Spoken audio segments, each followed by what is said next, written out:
En ce mercredi 14 mai, on discute de l'interdiction des cellulaires à l'école avec 2 directeurs. On fait le point sur une formation particulière offerte à des pompiers de la région. On revient sur la situation aux urgences de l'hôpital Anna-Laberge à Châteauguay. Et on parle d'un chantier routier qui est attendu depuis longtemps à Candiac. Ceci n'est pas une revue de presse en compagnie des journalistes Audrey Leduc-Brodeur et Valérie Lessard, un balado de Gravité Média. Le ministre de l'Éducation, Bernard Drinville, a annoncé récemment que dès la prochaine rentrée scolaire, l'usage du cellulaire, des écouteurs et des appareils mobiles sera interdit dans toutes les écoles du Québec. C'est déjà le cas en classe, mais ce sera élargi aux périodes de pause, comme à l'heure du dîner, par exemple. Comme cette mesure fait jaser, nous recevons aujourd'hui 2 directeurs d'écoles secondaires privées où c'est déjà prohibé pour les élèves d'avoir leur cellulaire. Alors, nous avons Paul Côté, directeur du Collège Héritage à Châteauguay. Bonjour. Et David Bowles, directeur du Collège Charlemagne à Longueuil et Sainte-Catherine. Bonjour à vous deux. Bonjour, bienvenue. Merci. Merci. Je viens de le mentionner, en fait. Pour vous, c'est pas vraiment une nouvelle, ce que le ministre a annoncé, puisque c'est déjà votre réalité dans l'école. Mais on était curieux de savoir pourquoi vous avez pris cette décision-là avant que le gouvernement l'impose. Bien, chez nous, ça fait déjà maintenant 2 ans. Puis, pour le manque de David, c'est le même constat. On avait juste à se promener dans l'école, puis on voyait souvent les jeunes qui avaient le physique penché. On le remarquait beaucoup, en tout cas chez nous, beaucoup sur l'heure du dîner. Puis on se vantait toujours d'être un milieu où c'est familial, tout le monde se connaît, beaucoup d'interactions. Puis on sentait qu'on était en train de perdre un peu de ça. Donc, d'un commun accord avec les intervenants, on a étudié la question.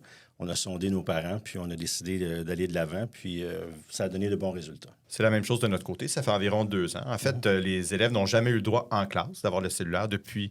Je suis au Collège Charlemagne depuis 2006, puis ils n'ont jamais eu le droit d'avoir le cellulaire en classe. Puis durant les pauses, à l'heure du dîner, puis tout ça, ça fait environ 2 ans de notre côté aussi.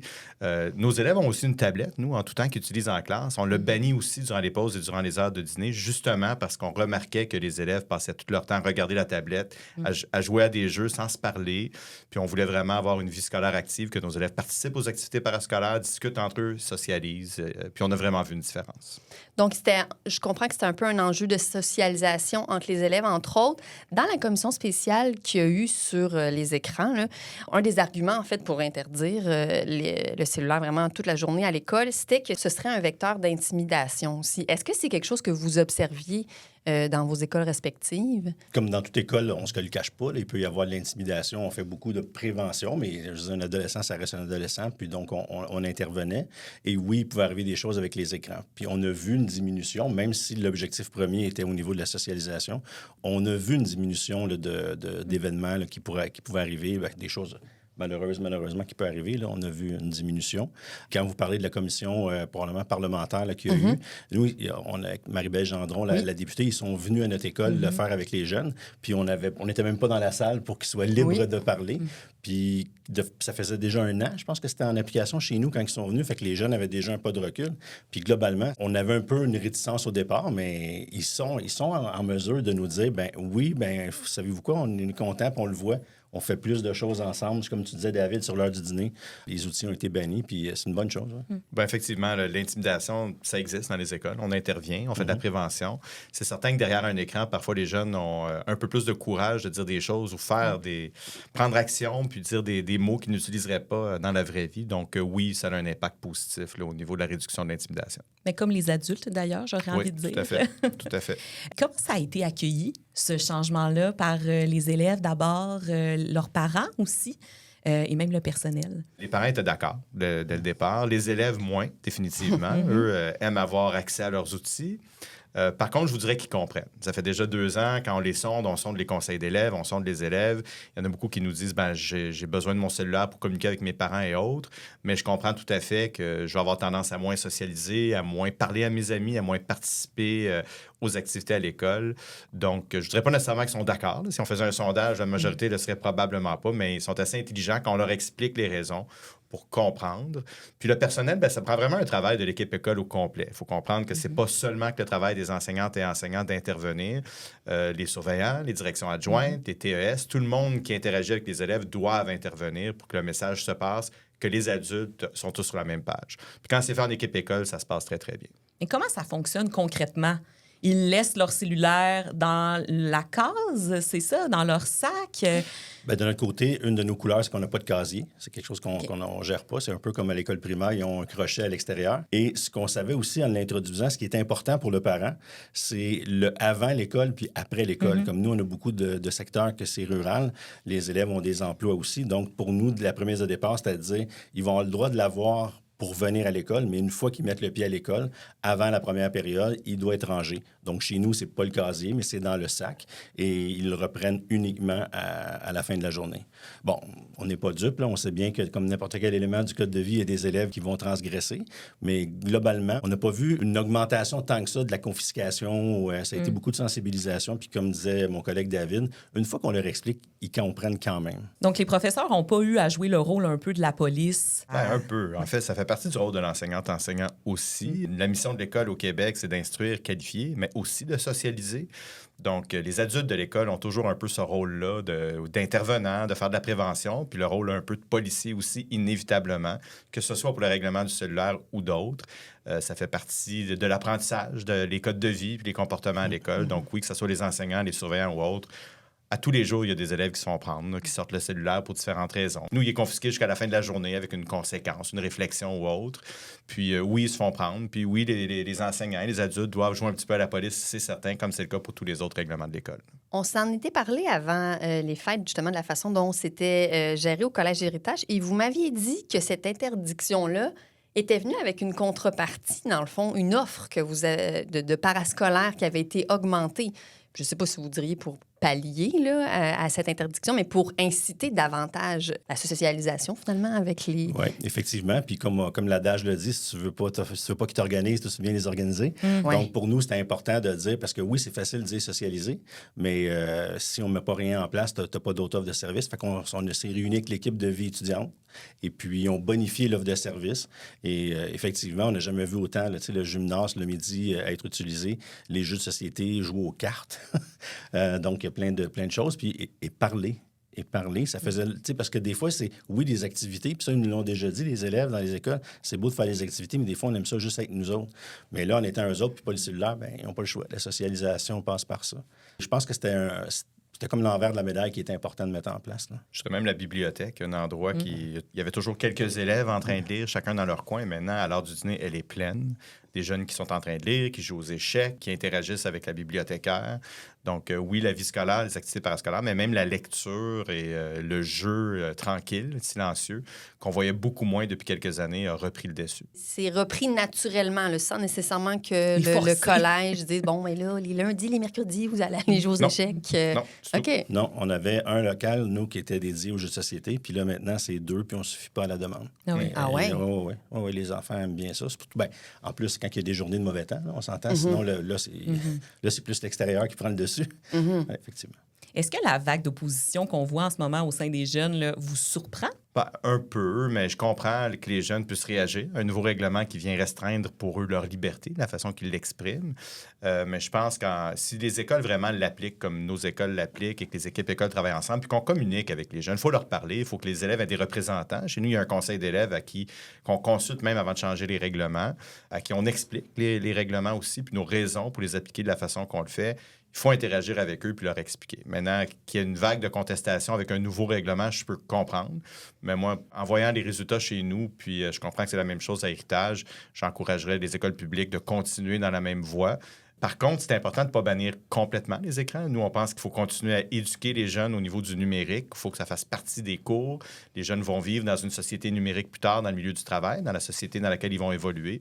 Donc, il faut éduquer au numérique, ne pas bannir complètement les écrans, mais pour un usage personnel, pour encourager les jeunes à vivre un milieu social, j'encouragerais le gouvernement et les écoles publiques à continuer dans la même voie. Parce que ça faisait partie un peu des critiques des jeunes qui ne sont pas d'accord avec ce nouveau règlement-là, qui vont dire, au lieu de nous l'interdire, pourquoi on nous enseigne pas comment bien l'utiliser? Est-ce que c'est quelque chose que vous faites? Parce qu'il y a une éducation numérique, mais il y a aussi une éducation sur les réseaux sociaux aussi, comment bien fonctionner. Est-ce que c'est le rôle de l'école de faire ça? Bien, c'est un rôle collaboratif. On peut pas... des fois, c'est facile de pelleter toujours dans la cour des écoles, mais c'est un travail commun avec les parents. Puis, on fait plein de prévention. Je suis sûr que c'est la même chose à l'école de David. Les intervenantes, les enseignants. Puis, il y a de plus en plus, c'est dans les différents cours, c'est pas juste de dire on fait une activité sur quelque chose. Puis, j'abonde dans le même sens que David. Les écrans, faut pas les enlever, faut pas les diaboliser. C'est de comment s'en servir puis de bien s'en servir. Nous aussi, on a un écran 1 pour 1. Puis on a développé un continuum qu'à chaque année, les compétences numériques, comment s'en servir. Je suis d'accord avec toi. Il faut pas tout mettre les œufs dans le même panier puis dire que c'est pas bon, loin de là. Parce qu'au Collège Charlemagne, chaque étudiant a sa tablette ou son portable. Ça c'est une tablette. Tous les élèves ont une tablette numérique, un iPad. Donc, quand ils entrent dans l'environnement Wi-Fi du collège, les jeux sont bloqués, les réseaux sociaux sont bloqués. Puis, ils ne peuvent pas l'utiliser à l'heure du dîner, tout comme le cellulaire, parce qu'on veut justement les encourager à faire autre chose. Mais durant les cours, ils l'utilisent à des fins pédagogiques. Les enseignants ont des activités. Les cahiers, les manuels sont maintenant sur la tablette. L'agenda est sur la tablette. Puis, effectivement, on a aussi des compétences qu'on enseigne à travers les cours, comment bien utiliser le numérique, que ce soit la tablette, l'informatique en général. L'intelligence artificielle a été intégrée aussi au niveau de l'enseignement. Puis, dans le cours de CCQ, Culture et citoyenneté québécoise, il y a un élément d'éducation numérique qui est important aussi. Donc, ça fait partie du rôle de l'école d'éduquer. Les jeunes ont raison qu'on doit les éduquer à ce niveau-là, mais aussi de créer des environnements où ils peuvent socialiser et pas passer tout leur temps devant un écran. Ça fait partie de notre rôle aussi. Pensez-vous qu'une partie du rôle aussi revient aux parents à faire cette éducation-là numérique? C'est un rôle de collaboration. Puis David le disait tantôt, la communication. Il faut qu'on communique avec nos parents, qu'on leur explique nos attentes. Puis une fois que c'est clair, c'est sûr que tu ne fais jamais l'unanimité. Comme je vous disais, nous, on avait fait un sondage dès le départ. Puis quand on aura parlé de la mesure, c'était un 70% qui était vraiment, vraiment pour. Puis des commentaires, il était temps. Puis on va vous suivre. Tu en as d'autres qui sont plus frileux, mais c'est dans comment tu expliques les choses. C'est pas vrai que c'est juste l'école qui peut en arriver à ce résultat-là. Et l'utilisation de la tablette, ça les satisfait. Même s'ils ne vont pas sur Snapchat, même s'ils ne vont pas sur Instagram. Sur TikTok. Est-ce que ça les satisfait? Encore une fois, je suis certain que si on faisait un sondage, je dirais j'aimerais ça à certains moments de la journée pouvoir aller sur TikTok ou regarder des vidéos YouTube, mais je pense qu'ils font bien en masse dans leur temps personnel ailleurs qu'à l'école pour qu'ils puissent très bien survivre avec les mesures qu'on met en place à l'école. En terminant, on se demandait justement, il y a plein d'écoles qui vont étendre cette mesure-là parce qu'ils n'ont pas le choix. Est-ce que vous avez des conseils, justement, aux écoles qui devront faire appliquer cette nouvelle réglementation-là? Moi, je dirais que conseil numéro 1, c'est de travailler en équipe école. Ça prend un leadership de la direction, ça prend une équipe qui travaille ensemble, que tout le monde applique les règlements de la même façon. Comme je disais tantôt, c'est pas seulement que le rôle des enseignantes et enseignants, c'est tous les adultes de l'école. Puis d'avoir un dialogue ouvert, communiquer avec les jeunes, leur expliquer, pas être toujours en mode répressif, mais des fois expliquer pourquoi on agit auprès d'eux comme on le fait. Ils comprennent beaucoup mieux à ce moment-là. Mais je vous dirais que le conseil numéro 1 pour moi, c'est de travailler en équipe école. Une concertation équipe-école puis communication avec les parents. C'est important d'aller les chercher. Nous, ça a été via sécuriser l'arrivée puis le départ, mais après ça, c'est de bien communiquer puis l'équipe école, parce que David le mentionnait aussi, le code, c'est vrai pour tout autre élément du code de vie. Il s'agit qu'il y en ait quelques-uns qui ne les appliquent pas, puis ça paraît pour tout le monde. Ouais. Donc, ce volet-là, de ne pas minimiser la préparation d'un changement. Puis pourquoi ça a été simple de pouvoir l'instaurer au privé, mais qu'au public, ça crée ce branle-bas de combat? Bon, je ne sais pas si ça a été nécessairement simple. Il faut dire, comme je disais tantôt, nous, en tout cas, dans les classes, ils n'ont jamais eu le droit d'avoir le cellulaire. On sait encore une fois s'il y en a qui l'ont dans les poches, ils se font prendre de temps en temps. Mais ça a été une évolution presque naturelle entre le fait qu'ils n'avaient pas le droit en classe vers le reste de la journée. On a une agilité de gestion aussi que je pense que les directions du public ont parfois, mais des fois, quand les directives viennent d'en haut, donc du centre de service scolaire, puis qu'on ne peut pas appliquer toujours ce qu'on veut appliquer dans l'école, ça peut complexifier la gestion d'une école publique. Mais je vous dirais que ça a été une évolution naturelle là, dans notre cas. Effectivement, comme direction d'école, on a cette possibilité-là de faire des choix écoles, ce qui n'est peut-être pas le cas au niveau de nos collègues du public.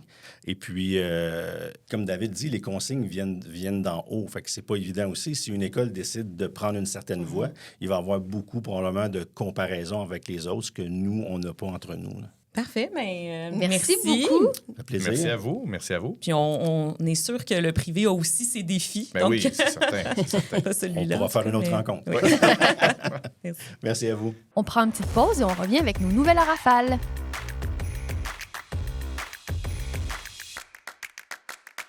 L'hôpital Anna-Laberge à Châteauguay a encore une fois fait les manchettes la semaine dernière. Ce n'est pas la première fois que les urgences débordent, mais il semble que la journée de mercredi dernier était particulièrement intense.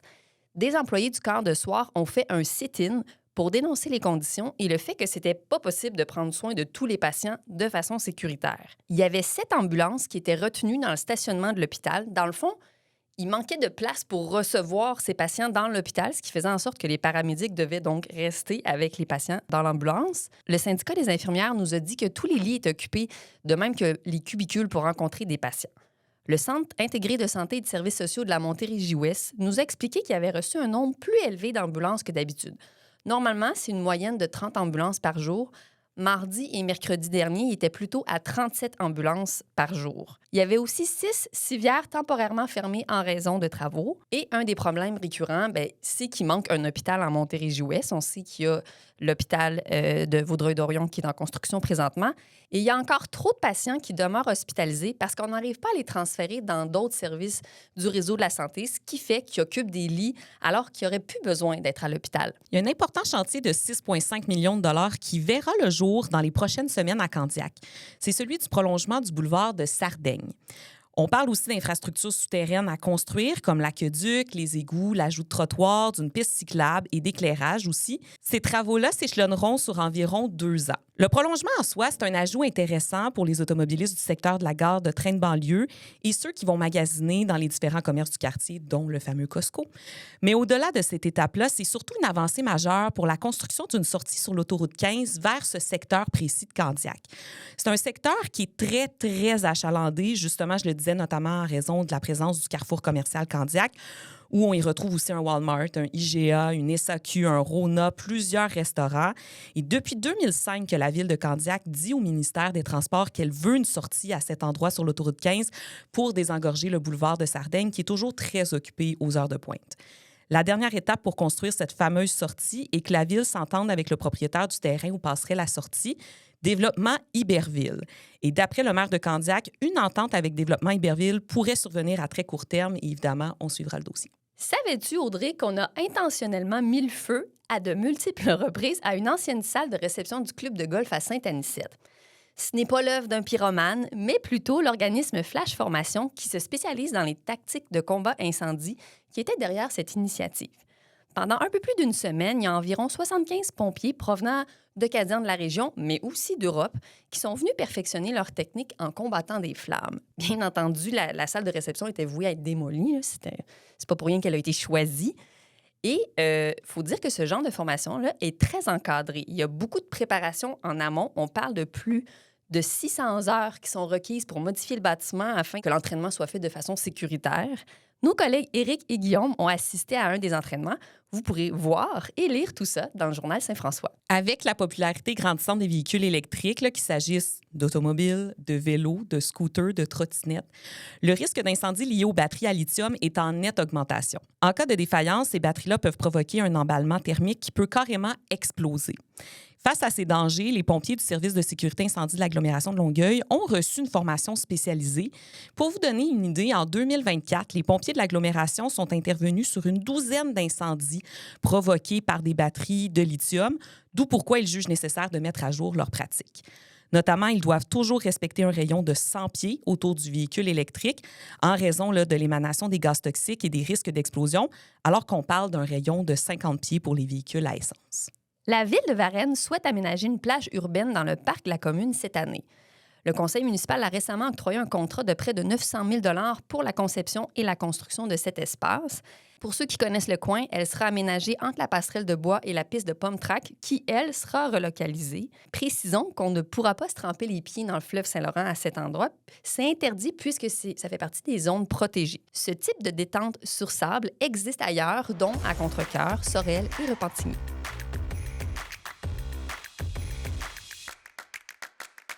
Le journaliste Michel Hercir a assisté à l'entraînement des élèves du programme sport-études en boxe de l'école secondaire Gérard Filion à Longueuil. Certains de ces jeunes ont subi de l'intimidation, d'autres ont frôlé le décrochage ou avaient d'importantes difficultés à se concentrer en classe avant de rejoindre le programme. Ils ont témoigné des bienfaits de la boxe dans leur vie dans un reportage à visionner sur les plateformes Facebook, Instagram, TikTok et YouTube de Ma Vie, Ma Région. À surveiller cette semaine, alors que la 3e saison de Survivor Québec se poursuit, notre collègue Ali Dosti discutera avec Kevin de Sainte-Julie, éliminé la semaine dernière. Et notre collègue Michel Hercir visitera les nouvelles installations de Moisson Rive-Sud à Saint-Hubert. Un reportage à ne pas manquer.